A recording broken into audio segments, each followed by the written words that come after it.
तो चलिए question number 65 हम लोग देखने जा रहे हैं। तो देखिए कह रहा है कि 60 लीटर दूध और पानी के मिश्रण में चीनी और पानी का अनुपात 3:2 है। मिश्रण में कितनी और पानी मिलाई जाए जिससे दी हुई अनुपात का व्युत्क्रम प्राप्त हो। कह रहा है किस किस का मिश्रण दिया है कि चीनी और पानी, ठीक है, ये दोनों दिया हुआ है। इसका अनुपात कितना है, 3:2 के अनुपात में मिलाया जा रहा है। तो आपको कितना मिल रहा है, 60 लीटर जो है दूध और पानी का मिश्रण मिल रहा है। तो ये देख लीजिए, अब कह रहा है कि इस जो अनुपात है इसका क्या हो रहा है, मिलाने पर व्युत्क्रम प्राप्त होना चाहिए हमको। तो व्युत्क्रम, इसका व्युत्क्रम क्या होगा, 2 और 3। इसका व्युत्क्रम क्या हो जाएगा, चीनी हो जाएगा 2, जब पानी 2 था तो चीनी अब 2 हो जाएगा, और चीनी 3 था तो अब पानी 2 हो जाएगा। अब एक ट्रिक होता है कि जिसको मिलाया घटाया जाए उसको काम में न लें। तो क्या मिलाया जा रहा है, तो पानी। तो देखिए यहाँ पे पानी है, इसको हम लोग काम में नहीं लेंगे। यानी कि 3 और 2 और कितना लीटर है, 60 लीटर है। तो 60 से गुणा कर देंगे, 3/2 गुणे 60, तो यहाँ से कट जाएगा 30 मर्त में 30 गुणे 3, 30 90 लीटर हो गया। अब तो बताइए कितना बढ़ा, पहले था 60 लीटर, अब कितना हम लोग मिला दिए हैं कि 90 लीटर हो गया। तो 30 लीटर इसमें हम लोग मिला दिए हैं, ठीक है, पानी, जिसके कारण अब है 90 लीटर हो गया है, ठीक है।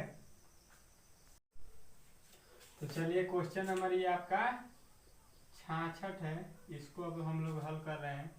कह रहा है कि पी क्यू आर ने मिलकर क्रमशः 3:4:5 के अनुपात में धन लगाकर एक व्यवसाय आरंभ किया।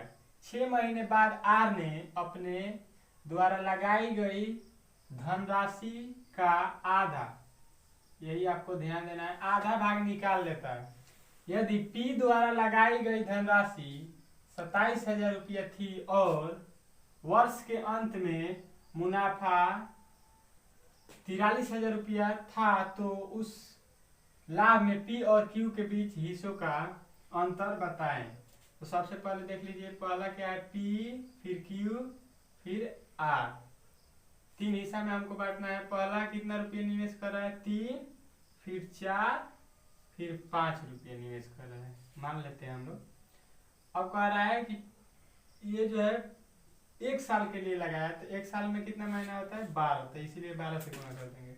क्यू भी 12 महीना के लिए निवेश कर रहा है, लेकिन जो आर है 6 महीना के लिए फुल पैसा निवेश कर रहा है, उसके बाद से आधा पैसा निकाल ले रहा है। मतलब 5 रुपया लगाया है तो इसमें से आधा निकाल लेगा, तो कितना बच जाएगा उसके पास, अब 5/2, आधा निकल गया, 5/2 हो गया। अब ये कितना दिन के लिए लगाएगा, 6 महीने के लिए। और यहाँ से 12 तिहाई 36, 12 चौका 48, और यहाँ से 6 5 30, और प्लस ये हो जाएगा आपका, कट जाएगा यहाँ से 3 हो जाएगा, 3 5 15, एक के लिए यहाँ पर लिख लीजिए 45 लिख लीजिए यहाँ पर। अब इसका अनुपात बना दीजिए, क्या हो जाएगा, 3 से कटा दीजिए, 12 अनुपात यहाँ पर हो जाएगा 16, अनुपात यहाँ पर हो जाएगा 15। ये आपका अनुपात मिल गया। अब सबको जोड़ दीजिए, क्योंकि टोटल आपको लाभ तीनों से कितना मिल रहा है, 43,000। तो हम लोग तीनों को जोड़ेंगे तो कितना हो जाएगा, 15 16 31 12 43, ए बराबर कितना हो जाएगा यहाँ पर 43,000। यहाँ से कटा दीजिए, ए का वैल्यू 1,000 रुपया हो जाएगा। उसके बाद से हम लोगों को पी और आर का अंतर बताना है। तो पी का कितना हो जाएगा, 12,000 रुपया पी का है, और क्यू का कितना है, क्यू का कितना है अनुपात 15, ये आ जाएगा 15,000 रुपया। अब इनके बीच का अंतर कितना आ जाएगा आपका, 3,000 रुपया। यही आपका राइट आंसर हो जाएगा। तो चलिए आज बेसिक ट्रेड बैंक का अगला क्वेश्चन जो है आपका सेट का 67 नंबर, कह रहा है कि रजनीश ने 70 केजी चावल 11.50 रुपया प्रति केजी की दर से और 60 केजी चावल 12 रुपया प्रति केजी के दर से खरीद कर उसे मिला देता है। यदि वह उसे बेचकर 25% लाभ कमाना चाहता है तो उसे वह चावल कितने रुपये प्रति केजी बेचना होगा। 2 बार चावल कीन रहा है, एक बार 40 केजी कीन रहा है और अगले बार 60 केजी चावल कीन रहा है और दोनों को मिला दे रहा है। पहले कितना के भाव से कीन रहा है 11 रुपये 50 पैसा और अगला कितना में कीन रहा है 12 रुपये में। तो अगर यहाँ से हम लोग टोटल पैसा निकालें कि इसमें कितना रुपया दिया है तो 40 से गुणा कर देंगे तो कितना रुपया हो जाएगा। यहाँ से गुणा कर दीजिए, यहाँ से 4 बचे 20, 4 एकम में 4 2 6, 4 एकम में 4, 460 रुपया दिया है। कितना 40 केजी चावल का दाम, उसके बाद से 60 केजी कीन रहा है, इसका दाम कितना हो जाएगा, कितना रुपया देगा। यहाँ से गुणा कर दीजिए 0, 12 छके 72, इसमें 720 रुपया दिया है, इसमें 460 रुपया दिया है। अब दोनों को मिला दीजिए, मिलाने का मतलब जोड़ दीजिए 0 0 0 6 2 8 4 7 11, 1180 रुपया टोटल दुकानदार को वो दे दिया है। अब इस पर वो कमाना चाहता है कितना 25% का लाभ। तो इसका हम लोग 1180 का 25% हम लोग लाभ कमाना चाहते हैं तो कहाँ पहुंचेंगे 125 पर। ठीक है, अगर हानि होगा तो 100 में से घटा देंगे, लाभ होगा तो 100 पे जोड़ देंगे। तो हम लोगों को 125 बटा 100 से गुणा कर देंगे, यहाँ से ये कट जाएगा 5 मत में 25 25 बचे 125, 25 चौके 100, फिर 4 से इसको कटा दीजिए, 4 दूना 8, 4 दूना का 8, 11 में से 3 बचा 38 हो गया, 4 नवा 36 हो गया, कितना बचा 2 20 हो गया, 4 बचे 20, यानी 295 गुणे कितना हो गया, अभी 5 बचा है तो 5, तो इसमें गुणा कर दीजिए कितना हो जाएगा 5 बचे 25 के 5, 5 9 45 और 2 47 के साथ 5 दूना 10 और 4 14, कितना आ गया आपका 1475 रुपये में। वो क्या करेगा टोटल जो है अपना चावल बेचेगा तो उसको 25% का लाभ हो जाएगा। उसके बाद से कह रहा है क्वेश्चन कि 1 केजी चावल का दाम हमको बताना है कि 1 केजी मतलब प्रति केजी चावल का दाम बताना है। तो प्रति केजी के चावल का दाम बता दीजिए। टोटल 1 केजी के चावल का दाम बता देते हैं हम लोग, कितना हो जाएगा, कितना में बेचा है तो टोटल कितना रुपया में बेचेगा वो 1475 बाटा कितना केजी चावल है, तो पहले 40 केजी था, उसके बाद से 60 केजी और है, तो टोटल कितना हो जाएगा 100 केजी चावल। इससे 100 में भाग दे दीजिए, यहाँ पे भाग लगेगा तो 2 जीरो है तो 2 अंक का पॉइंट बढ़ जाएगा, यानी 1 2 14.75 रुपया, यही आपका राइट आंसर होगा। और 14.75 जो है इसमें ऑप्शन में नहीं, यानी कि लमसम में हो जाएगा आपका 15 रुपया पर केजी जो है आपका राइट आंसर हो जाएगा। तो चलिए अगला क्वेश्चन देखिए, इस सेट का 68 नंबर कह रहा है कि ए और बी और सी के बीच कुछ धनराशि क्रमशः 2 अनुपात 5 अनुपात 7 अनुपात में क्रमशः वितरित की जाती है। अगर ए और बी के बीच में 2500 का अंतर हो तो बी का हिस्सा धनराशि में क्या होगा। मतलब कह रहा है कि 3 व्यक्ति हैं ए बी सी, इनका अनुपात कितना दिया है 2 अनुपात 5 अनुपात 7, ठीक है। इनके बीच में पैसा बांटा जा रहा है इसी के अनुपात में, पहला का 2 हिस्सा दिया जा रहा है, बी को 5 और सी को 7 अनुपात में दिया जा रहा है।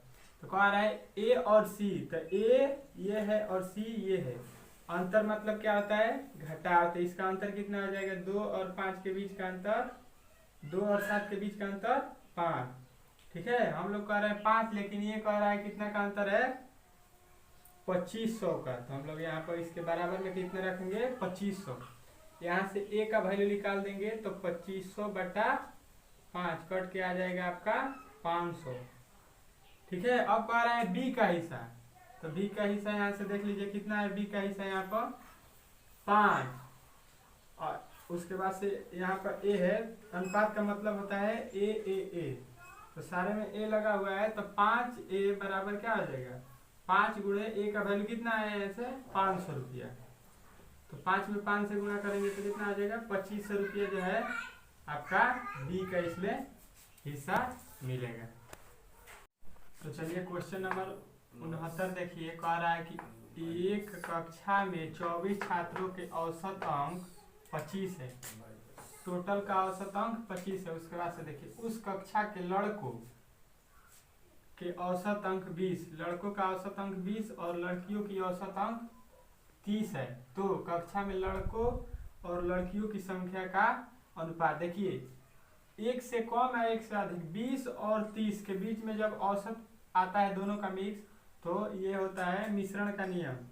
क्या हो जाएगा यहाँ पर, पहले लिख दीजिए लड़के, उसके बाद से लिख दीजिए लड़कियां, ठीक है। अब देखिए लड़के कितने हैं, लड़कों का औसत आपका दिया है, लड़कों का औसत 20 और लड़कियों का औसत 30, और दोनों का कितना है औसत 25, ठीक है। तो यहाँ से इसका मिश्रण का नियम हो जाएगा, 20 में से 25 गया 5, 30 में से 25 गया 5, ठीक है। अब इसका जो है अनुपात क्या आ जाएगा 1:1, ये लड़कियों और लड़कों का अनुपात हो गया 5 से 5, ये एक मर्द में कट गया। अब देखिए दोनों को जोड़ दीजिए, कितना हो जाएगा 1 और 1 2a, जो भी अनुपात में होता है उसको हम लोग a से या x से y z किसी से भी मान लीजिए। यहाँ पर क्या आ जाएगा 2a बराबर कितने लड़के हैं, हम लोग कह रहे हैं 2a, वो कह रहा है कितने लड़के हैं, कक्षा में कितने लड़के हैं तो 24, वो कह रहा है कितना 24, हम लोग कह रहे हैं 2a। तो यहाँ से a का वैल्यू निकाल दीजिए, कितना आ जाएगा 24/2, कट के आपका आ जाएगा 12। तो 12 लड़के हैं तो 12 ही लड़कियां होंगी, ये का वैल्यू रखेंगे तो यहाँ पर कितना आ जाएगा 12, फिर यहाँ पर भी 12, यानी बॉयज 12 और गर्ल 12। इनका हमको क्या करना है अनुपात, तो 12 से 12 एक मर्द में कट जाएगा, 1:1 जो है आपका राइट आंसर हो जाएगा। अगर वीडियो अच्छा लगा हो तो प्लीज चैनल को सब्सक्राइब करें, लाइक करें। तो चलिए अगला क्वेश्चन देख लीजिए, 70 नंबर आपके सामने है। यदि भिन्न के अंश में 30% बढ़ा दिया जाए तथा हर में 10% घटा दिया जाए तो भिन्न बदलकर 7/9 हो जाता है, तो वह भिन्न क्या है, हमको भिन्न बताना है। तो सबसे पहले क्या करेंगे, वो भिन्न को मानना पड़ेगा, माना कि वह भिन्न क्या हो जाएगा, भिन्न क्या हो जाएगा आपका x/y। भिन्न क्या मानते हैं x/y, चाहे a/b कुछ भी मान लीजिए, हमने x/y मान लिया। अब कह रहा है कि भिन्न के अंश ऊपर वाले को बोलते हैं अंश और नीचे वाले को हर, ठीक है। कह रहा है अंश में 30% बढ़ाया जाए, अंश में 30% बढ़ाया जाए। प्रश्न से देख लीजिए, प्रश्न क्या कह रहा है कि अंश में 30% बढ़ाया जाए। तो 30% बढ़ाने का मतलब क्या आता है, कभी भी हम लोग 100 मानते हैं, इसी पर बढ़ाते हैं और घटाते हैं। तो 30% बढ़ाएंगे तो क्या हो जाएगा 130/y। y में कह रहा है कि 10% घटाया जाए, तो 100 में से हम लोग क्या करेंगे, घटाने का मतलब 10 यहाँ से घटा लेंगे। तो यहाँ से कितना आ गया 90, बराबर क्या हो जा रहा है 7/9, बदल कर क्या हो जा रहा है 7/9। यहाँ से कटा दीजिए, 1 0 से 1 0, यहाँ से नीचे कट जाता है, 9 यहाँ से भिन्न क्या बन जाएगा x/y बराबर, देखिए यहाँ से ये गुणा में इधर आ जाएगा, तो 7/13 जो है राइट आंसर हो जाएगा। तो चलिए अब अगला क्वेश्चन देखिए, 71 नंबर कह रहा है कि ए अपनी आय का 40% राशन पर तथा शेष का 50%, देखिए पहले कितना 40%, फिर शेष का 50%, शेष जो मैंने बचा है उसका 50% शिक्षा पर तथा शेष का मतलब अब जितना बचा उसका 10% अन्य चीजों पर खर्च करने के पश्चात, मतलब बाद, पश्चात का मतलब यहाँ पर क्या हो जाएगा बाद, ठीक है, वह 729 रुपये शेष बचाता है। उसके पास कितना बच गया? 729।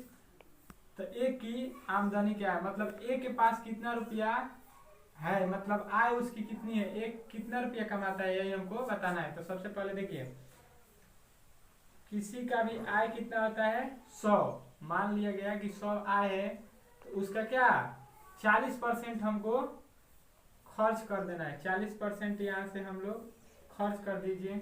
100 में से 40 घटाएंगे तो कितना हो जाएगा? डायरेक्ट 100 का 40% 40 होता है, तो 100 में से 40 यहाँ पर माइनस कर देंगे, खर्च कर देंगे। उसके पास अब कितना बच गया? 60%। अब उसके बाद से कह रहा है जो 60% है उसका 50% शिक्षा पर, तो इसका भी हम लोग 50% खर्च कर दे रहे हैं शिक्षा पर। तो यहाँ पर 60 का देख लीजिए, 60 का 50% निकाल दीजिए यहाँ से, 1 0 से 1 0, 1 0 से 1 0, 6 बचे 30। उसके पास अब कितना बच जाएगा? 30%, ठीक है। अगला देखिए, अब कह रहा है जो बचा है उसका 10%, जो अब बचा है उसका 10%, इसका कितना हमको निकालना है? 10% खर्च कर देना है और भी, और अन्य पर 10% खर्च करेंगे। देख लीजिए 30 का 10%, यहाँ से 1 0 से 1 0, 1 0 से 1 0, 3, तो यहाँ से 27 में से 3 और 30 में से और 3 कम हो जाएगा, तो कितना उसके पास बचेगा? 27%, ठीक है। हम लोग कह रहे हैं कि उसके पास अब कितना बचा है, तो 27%। अब वो कह रहा है कि कितना उसके पास अब बचा है, तो 729 रुपया, ठीक है। तो यहाँ से 27 से 729 कितने बार में कट जाएगा? 27 मर्त में, ठीक है। 27 का क्यू होता है 729। अब हमको कितना निकालना है? वो कितना रुपया शुरू में कमा रहा था, तो 100 कमा रहा था, तो 100 से गुना कर देंगे, कितना हो जाएगा? 27 गुणे 100, 100% का वैल्यू हमको लाना है, तो 27 गुणे 100 बराबर कितना हो जाएगा? 2700 रुपये जो है वो पहले कमा रहा था, ठीक है। यही आपका आंसर हो जाएगा। अगर वीडियो अच्छा लगा हो तो प्लीज़ चैनल को सब्सक्राइब करें, लाइक करें। मिलते हैं अगले वीडियो।